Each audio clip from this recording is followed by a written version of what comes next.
Nobody has a crystal ball. And so if I'm going to sit here and say, I have the answer, it's just disingenuous. I can just tell you what I see. There's more engineering jobs, not less. There's more work that needs to be done. When the cost of doing something decreases, the volume and the demand for that increases, right? So there's so many things that didn't make sense to do 2 years ago that now all of a sudden do make sense. I'd also say that the need for good engineers has actually gotten more important, not less important. If your value as an engineer was just writing a lot of lines of code that are repeatable, then maybe I would be worried, right? But Steve Jobs used to talk about 10x engineers. I think it was Steve Jobs. And he'd say, like, look, if you're a taxi driver, there's only so much better one taxi driver can be from another. Maybe, some shortcuts. You could be like maybe 2 times better than another taxi driver, right? But when you're an engineer, a good engineer can be 10x another. And now with AI, it's literally like you could be 100x.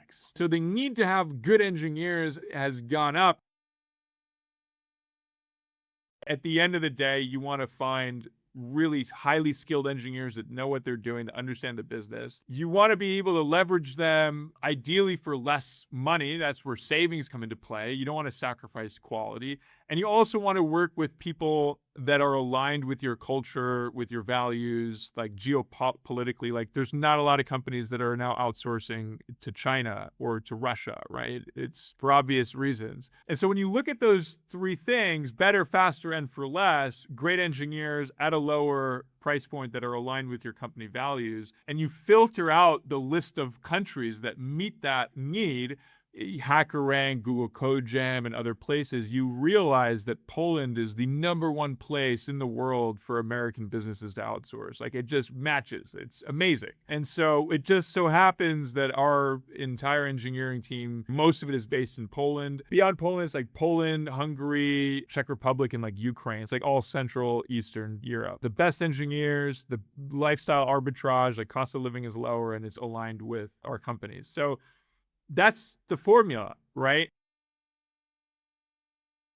Euvic was founded 20 years ago in a small university town in Gliwice. The university there is Politechnika Śląska. The origin story is it was a few engineers that started working on projects and they naturally expanded. So they would get more projects and they hired their friends and other people, professors from the university. As they would get more projects, they naturally split into these managed teams. They're like tribes of engineers that self-selected their own people, and they also got really good at certain types of projects, right? And so there's the team that loves to work on startups and they're super agile and it's like build fast, break things, learn, validate. And then there's the team that's like work on more legacy technology. They work in, for banks and insurance companies and enterprise apps that have no room for failure. So it's all about quality. Each team self-selected. So like they wouldn't allow mediocrity into their tribe, right? Because they